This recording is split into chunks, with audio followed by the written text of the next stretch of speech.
네, 여기 우리 의견들을 좀 들어볼 텐데 핵심은 그런 거죠. 일괄적으로 낮추지 말고 중대범죄, 반복범죄에 한정해서 한 살만 낮추자. 네. 그 말이죠. 부분적으로. 뭐 다른 분들 의견 좀 한번 말씀해 보십시오. 의견 없어요? 너무 예민한 주제라서 나중에. 네, 그 토론 과정에서 교육부 같은 경우에는 좀 신중 검토, 신중한 아예 낮추지 말자. 네, 그런 그것이 어느 정도의 교육적 효과가 있을까에 대해서 고민도 많이 했는데 긴 토론 과정을 성평등가족부와 같이 지켜보고 하면서 최종적으로 결론 내린 조건부의 하향하는 방침에 대해서 적극 공감하고요, 동의하고 그럼에도 촉법소년 연령 하향 여부와 별개로 교육부에서는 원래 우리의 정책 방향인 그 교육과 회복이라고 하는 방향을 유지하는 가운데 우리 학생들이 특히 범죄에 빠져들지 않게 위기 학생의 조기 발견을 적극적으로 실시한다든가 경찰이나 병원 등 전문기관과 연계를 강화해서 학생의 회복 탄력성을 강화할 수 있는 교육 체계를 더욱 강화하는 방향으로 협력하기로 했습니다. 그러니까 그건 뭐 부수적인 대책이고 핵심 쟁점은 촉법소년 나이를 하향하는 문제. 법무부에 저 하나 물어볼 게 있는데요. 예, 만약에 반복 범죄에 대해서 이제 나이를 낮추면 그러면 첫 번째 소위 초범 행위, 첫 촉법 행위에 대한 기록은 남아 있어서 확인이 가능한 겁니까? 이게 만약 그 심리하지 않는 걸로 결정돼 버리면 아예 3년이면 기록 자체가 없어집니다. 그렇죠. 기록 자체가 없어져 버리잖아요. 그런데 반복 범죄인 걸 어떻게 확인하지? 뭐 그런 문제도 있고요. 일단 저희 법무부 의견을 좀 간단히 말씀드리면은 일단 두 가지 측면이 있는 것 같습니다. 일단 최근에 촉법 소년들의 범죄가 증가되고 있고 그중에 이제 중대한 범죄가 증가됨에 있어서 이러한 범죄들이 형사처벌 대상에서 완전히 배제된다고 했을 때 국민적 불안감의 문제가 있고요. 또 마찬가지로 그 이면의 문제인데 또 촉법소년들이 요새 많은 정보를 갖고 있지 않습니까? 나도 뭐 촉법소년인데 나 처벌받지 않아. 이걸 악용하는 사례들 이런 것에 대한 국민적 감정이 있습니다. 두 번째로 법리적 측면에 있어서는 그 형사 미성년자들은 촉법소년은 생물학적으로 일률적으로 책임 능력을 결정하고 있거든요. 그렇게 이렇게 예외적으로 이렇게 하는 경우는 오히려 그 예외적인 겁니다. 그렇기 때문에 현재는 14세 미만으로 일률적으로 정해져 있는 그 책임 능력의 문제를 갖다가 범죄의 중대성이라든가 뭐 반복성 같은 것은 책임 능력과는 별개의 문제 아니겠습니까? 그리고 그 행위자의 속성과는 그 책임 능력은 그 행위자의 속성의 문제인데 범죄의 중대성이라든가 또는 뭐 이런 반복성 별개의 문제이기 때문에 이걸 해갖고서 부분적으로 또 예외적으로 몇 가지 범죄에 대해서만 하향한다는 것은 법리적인 문제가 좀 있다라는 그런 측면의 문제도 있습니다. 그리고 또 중대범죄를 갖다 어떻게 가르칠 건지 나눌 건지에 대한 쟁점도 남아 있습니다. 그래서 저희는 한 일괄적으로 해서 뭐 13세 미만으로 낮춘다고 한다고 하더라도 어쨌든 사안 하나하나에 따라서 개별적으로 판단해야 될 문제이기 때문에 그것이 남용돼 갖고 뭐 과도하게 처벌받는 소년들이 늘어날 것으로 보지는 않고 있습니다. 근데 이게 논쟁을 하자면 끝이 없는 의제여서 일단 팩트를 몇 가지 체크를 해봐야 될 것 같아요. 일단 반복 범죄, 경미 범죄죠, 그러니까 중대 강력 중대 범죄를 왜 구분해놨나 모르겠는데 이건 좀 다른가요? 강력범, 중대범? 그러니까 이 부분에 대해서는 국회에서 범죄 형태가 예를 들어 뭐 살인, 강간 뭐 이런 유형, 그다음에 중대 범죄는 뭐 피해가 크다든지 뭐 이런 걸 말하는 뭐 예를 들면 폭행 사건인데 뭐 사람이 죽을 그러니까 뭐 중상의 결과가 나왔거나 어쨌든 뭐 중상의 결과가 생겼다든지 뭐 이런 중대 범죄는 그렇고, 하여튼 요거는 뭐 예를 들면 규칙이나 이런 걸 정하면 될 테니까. 그 문제는 아닐 것 같은데 문제는 반복 범죄를 판단하려면 그 종전 범죄 기록을 남겨야 되는데 이 촉법 제도의 취지가 기록 자체를 아예 없애버린다. 거잖아, 그죠? 예, 심리하지 않게 되면 3년 후면 아예 수사했다는 거, 3년 건댔다는 기록 자체가 그럼 없는 3년 동안은 기록이 남아 있어요. 네네. 그럼 3년 내에 반복 범죄를 했을 경우라고 하면 그런 실무적인 문제는 없겠네요. 이제 그렇습니다. 네. 뭐 그 정도 타협은 할 수 있을 것 같고. 네. 어차피 지금 3년이면은 14살인데 11살부터 저지른 거라면 어차피 재배고 3년 지나면 어차피 14살 넘어서 통상 형사범이 되니까 네네. 그건 뭘 문제 없겠네요. 네네. 그럼 3년 이내에 뭐 반복 범죄라고 어쨌든 하면 그 문제는 해결이 되겠는데. 근데 강력범, 중대범을 어떻게 정할 거냐? 뭐 이거는 뭐 사회적 합의를 통해서든 어떻게 정하면 되긴 한데.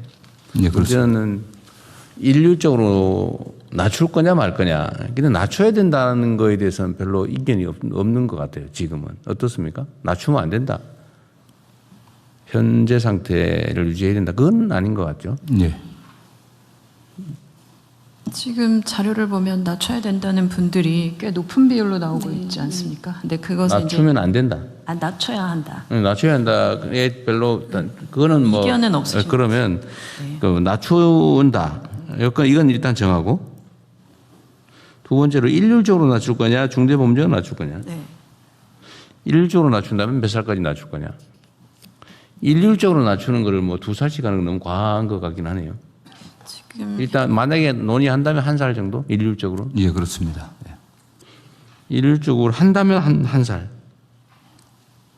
근데 중대범죄에 대해서는 어떻게 할 거냐 그러면. 근데 요즘 실제로 저런 거 있지 않나요? 아니 뭐 물론 뭐 언론 보도라고 하는 게 약간 선정성이 있어서 극히 예외적인 경우가 주로 보도되긴 하지만 아까 본부장가 말씀하신 것처럼 나 처벌 안 받아라고 하면서 그 저지르는 장면도 있더라고요. 네. 그런 걸 보면 일정한 경우에는 1살만으로 부족하지 않나요? 예를 들면 12살인데 무슨 살인행위나 중범죄를 알면서 저지를 수도 있잖아, 그죠? 그럴 경우가 있을 수 있지 네, 않습니까? 그렇습니다. 네. 네. 그 길을 이용할 수도 있겠고. 근데 지금 수기 과정에서 말씀 주신 것은 중대 반복 그 강력 범죄에 대해서는 13세 그러니까 한 살. 13세라도 그 범죄에 대해서 예, 그거는 일률적으로 낮추지 말고 그냥 얘기는 여기 어쨌든 성평등 가족부 의견은 일률적으로 낮추지 말고 특정 범죄에 대해서만 1살만 낮추자 그 말이잖아. 부분적으로 1살. 그렇습니다. 그 말이잖아. 부분 1살. 네, 부분적으로 네, 1살만 낮추자. 근데 그거 너무 미약하지 않냐 그런 생각이 드는 거죠. 전 세계적으로 12세 하는 경우도 꽤 많지 않나요? 12세, 13세. 네. 어쨌든 이런 쟁점이 있어요. 일률적으로는 낮추지 말자가 결론인데 지금은 의견은 그런 거죠. 일률적으로 낮추지 말고 중대 강력 반복 범죄만 1살 낮추자. 부분적으로 1살. 예, 그렇습니다. 원래는 아예 안 낮추고 현상 유지하는 걸로 의견들이 많았다고 하던데 전문가들 의견은. 국민들께서 촉법소년 이하라고 하면 처분을 안 받는 것으로 어떤 처벌도 안 받는 것을 많이 오해하는데 사실상 소년원 2년간의 장기 소년 송치까지 가능한 꽤 중대한 처분이 뒤따른다는 것을 잘 모르셨던 것 같습니다. 2년 최대 2년 소년원 송치 2년. 네, 맞습니다. 그래서 직접 촉법소년을 담당했던 회사님 말씀으로는 오히려 14세, 15세 소년보다 촉법소년이 소년을 송치랑은 더 중대한 처분을 받을 수 있다. 그런 점들이 좀 국민들이 모르고 계시는 것 같다는 말씀도 주셨습니다. 지금 14세 미만이라도 네. 소년은 송치할 수 있다. 장기 2년은 송치까지 가능합니다. 지금 그 14세 미만도 어쨌든 촉법 소년이라고 해서 처분이 가능하긴 예, 한데 가능합니다. 네네. 그 한계는 또 몇 살까지예요? 어떤 한계 말씀하십니까? 7살까지도 돼? 아니죠. 그 10살. 10살부터? 네, 네, 10살부터 13살까지 가능하고 10살부터 13살까지는 요걸 촉법소년이라고 불러요? 네. 네, 그렇습니다. 10살 미만. 그러니까 9세 이하는 아예 뭐 형사처벌의 대상이나 그 보호처분의 대상이 아니니까요. 9살 미만은 아예 대상이 아니고 촉법소년으로 분류해서 처분하는 것은 13세 말, 그러니까 14세 되기 전, 네네. 10세 이상, 네, 그렇습니다. 10세부터 13세는 4년간인가요? 그래서 10살, 11살, 12살, 13살, 4년간입니다. 11살, 12살, 13살. 여기에 대해서는 현재도 소년원 송치가 최대 2년이 가능하다. 네, 지금 법무부 자료에 의하면 13세 소년은 송치되어 있는 비율이 25년에 57명으로 나옵니다. 그러니까 촉법 소년이라고 해서 결코 면제되는 게 아니라는 것을 저는 촉법 연령대 소년들이 분명히 알고 그 부분에 대해서 교육부에서 성평등보다 함께 저희가 적극적인 교육을 해야 된다고 생각합니다. 자, 9세 미만은 처벌 제재가 전혀 없고 네, 그렇습니다. 10세부터 13세까지는 촉법소년으로 최대 소년원 2년 송치가 가능하고 네, 그렇습니다. 14세부터 18세까지는 소년범이라고 해가지고 유기징역만 네, 징역형도 가능하고 또 소년 그 보호처분도 가능하고. 무기징역까지 가능한 거예요? 아니면 유기징역만 가능한 네. 거예요? 장단기를 정해서 유기징역까지만 선고가 가능한 거예요? 그렇습니다. 네. 그건 소년범이고 이제 네. 18세가 넘으면 성인범으로 뭐 그냥 형법 일반적으로 다 적용되는 거죠. 참 어려운 주제예요. 중대강력범죄만 소년범으로 처벌하자. 근데 이게 현재 이제 의견이죠. 네, 현재도 실제 그 소년법 전담 판사들은 뭐 14세나 15세 같은 경우도 일반 형사범으로 처벌하는 게 거의 매우 드뭅니다. 사실 그래도 오히려 소년원에 보내갖고 다시 갱생의 기회를 주는 게 낫다는 게 일반적이었기 때문에 지금 14세 정도 형사범 소년범도 저기 소년원 보내면 소년원인데 유기징역으로 단기 얼마 장기 예. 정해서 보내는 거죠. 네, 그렇습니다. 법제처장입니다. 네. 제가 한 가지 좀 정정할 게 있습니다. 지금 그 12년까지 6개월 이상 2년까지의 그 소년원 송치는 12세 이상만 가능합니다. 12세 이상. 예, 네. 6개월 이하의 경우에는 12세 이하도 가능하고 11은 6개월 이하. 12부터 13은 2년까지 가능. 소년범이 되면 요새는 20년까지인가요? 장기 20년? 장기 10년이고 10년. 단기 5년입니다. 아, 소년범은 또 네. 10년.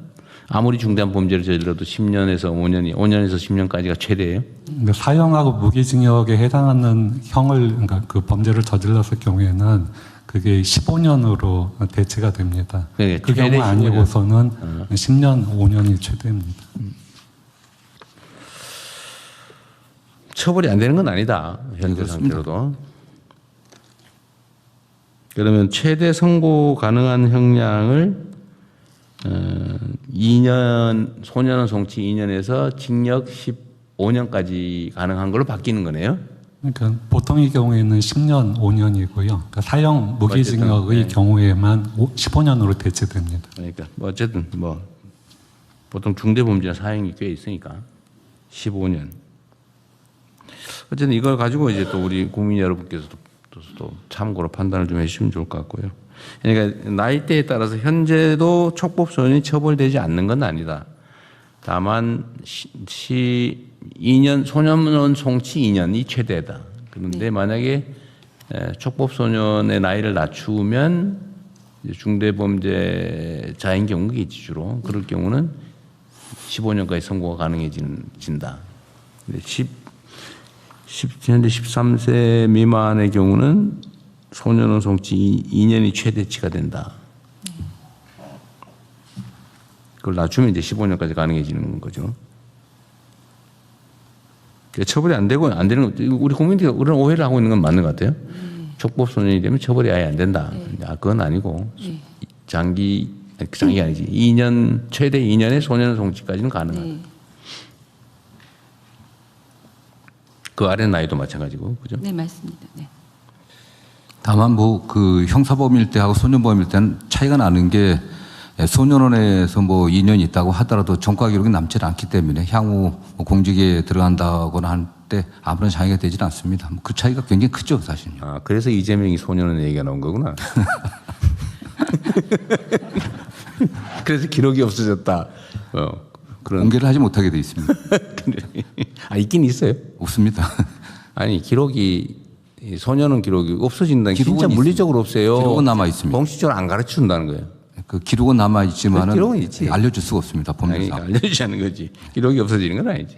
네. 근데 촉법 소년 기록 자체를 없애버린다? 예, 그 축법 연령에 해당하는 아이들이 그 심리하지 않고서 그냥 종교라는 그럴 경우에는 그건 아예 기록 자체를 기록 자체를 등 기록을 안 한다. 아니, 있다가 3년이 지나면 3년이 지워버린다. 또 없애버립니다. 물리적으로 지원합니까? 지웁니까? 예, 실질적으로 없애버린다고 합니다. 예. 근데 그거 중요하지. 옛날에도 전과 기록이 뭐 몇 년 지나면 없어진다 해놓고는 사실 기록은 다 남겨 있잖아, 지금. 근데 전혀 심리하지 않는 비율이 거의 한 뭐 47, 8%, 50% 육박할 겁니다, 지금요. 전혀 심리하지 않는 비율이 높게 나오는데 그 이유는 그 소년부 전담 판사님들에 의하면 그 학교 폭력 등으로 학교 안에서 발생한 폭력 등 좀 경미하게 느껴진 경우에 그 심리 불개시나 또 보호 처분하지 않는 결정을 내리시는데 보통 그 외에 일반적인 절도나 폭력 사건은 법원에서 재배행 예방을 위해서 오히려 보호 처분을 강하게 내리는 경향이라고 하십니다. 네, 절도 사건이 많죠. 네. 절도, 폭력, 네. 뭐 이런 게 좀 많은 편이고 가끔씩 이제 성범죄, 네네. 네. 심하면 치사에 이르는 범죄도 있긴 있죠. 혹시 연간 살인 사건이나 강도 사건 이런 거는 몇 건 정도? 축법 소년에 한해서 저희가 확인했을 때 최근 3년간은 없었습니다. 그리고 4년 전에 발생했던 하나의 사건을 직접 담당한 판사님께서 말씀해 주셨는데 유일한 양육자인 고모를 살해한 13세 소년이었는데 그 소년의 정신 조현병이 있어서 오히려 소년 보호 처분으로는 의료 보호 시설로 보내고 이후에 소년은 2년을 보냈다고 합니다. 소년은 2년에 네, 보호 시설. 네, 근데 판사님 말씀으로 만약에 이게 형사 사건으로 됐다면 책임 조각 사유가 되어서 아마 처벌을 받지 않았을 거다는 말씀도 해주셨습니다. 그래서 이런 부분까지 살인 사건은 그랬고 그다음 혹시 네. 강도 사건이나 아니면 네. 집단 폭행 뭐 네. 이런 거는 네, 그런 경우에 비율도 꽤 집단 폭행 예를 들면 뭐 흉기 소지 폭행이나 이런 강도 사건은 점차로 줄고 있는 경향입니다. 강도 사건은 꽤 있나 보군요. 네, 강도 사건. 네, 촉법 소년의 경우에는 아무래도 뭐 절취하려다가 그 소유자가 붙잡는 경우에 뿌리치거나 근처에 있는 무기를 든 경우에 강도가 되고. 중강도. 네, 네. 어려운 주제인데 오늘 뭐 최종 결정을 하지 말고 이 논의를 기반으로 다시 우리 현장의 의견 또 우리 국민들의 의견도 좀 수렴해 보고요. 하여튼 쟁점은 이렇다. 현재도 처벌이 되긴 하는데 최대 소년은 2년 송치가 최대다. 근데 이걸 바꾸면 15년까지 가능해진다. 이거를 모든 범죄의 경미 범죄까지 다 낮출 거냐. 낮추면 이제 다 기록이 남는 거죠. 기록이 남아서 어디 뭐 약간의 감정적인 우발적 뭐 폭행 사건 이런 것도 일단 신고되면 뭘 기소유예라든지 하더라도 기록은 다 남게 되는데 촉법소년 상태면 없어진다. 예, 뭐 심리 불개시 경우는 그 차이가 있고 아니 경미하면 심리 안 하겠죠. 네. 그러면은 어쨌든 전체에 대해서 낮출 거냐, 낮춘다면 1년 할 거냐, 2년 할 거냐, 최대가 2년인 것 같고, 또 중대 범죄와 반복 범죄, 강력 범죄, 요런 경우만 1살 또는 2살 낮출 거냐, 요거 남는 건데 낮추긴 낮춰야 될 것 같고요. 네네. 부분적으로 낮출 거냐, 전면적으로 낮출 거냐, 모두 범죄 낮출 거냐, 1년 낮출 거냐, 2년 낮출 거냐. 요 범위 내에서 다음에 한번 또 토론을 한번 해보고 그 사이에 네. 우리 국민 의견도 한번 수렴을 또 한번 해보시죠. 네. 다양한 방식으로 뭐 이런 조사를 해보든지 아니면 이 얘기를 좀 알게 된 사람들의 의견이 중요하니까요. 뭐 모르고 아예 처벌이 안 된다 이런 생각하는 분들이 있어서 네. 그런 분들은 처벌해야지 네. 이런 생각이 많거든요. 네. 근데 그게 아니고 처벌되는데 더 강화하는 거다. 네. 그런 전제에서 다시 한번 또 의견을 한번 들어보겠습니다. 매우 중요한 예민한 현안이어서요. 오늘은 여기까지 하시죠. 이건. 네, 말씀 주신 것처럼 사실 저희가 드라마를 통해서 보면서 이게 굉장히 굉장히 많은 사건이라는 생각을 할 때가 있고 또 좀 아예 처벌을 받지 않는다고 좀 오해하고 있거나 이런 부분들이 있는 것 같습니다. 국민들께서도. 그래서 이번 참에 좀 말씀하신 부분들을 잘 정리를 하고 그리고 이 사건들의 내용을 봐도 아주 좀 강도나 강간 이런 사건들의 숫자는 굉장히 적은 숫자이고 물론 좀 가벼운 그런 아까 말씀하신 그런 부분들의 숫자들이 좀 높은 편이라 물론 이것도 굉장히 좀 조정해가야 될 범죄들이긴 하지만 그래서 그런 부분들을 잘 알려서 다시 한번 토론 거치고 그리고 정리해 보도록 하겠습니다. 네, 그럼 다음 안건으로 넘어가겠습니다. 다음은 붙여보고 있겠습니다. 먼저 부동산 정책 관련해서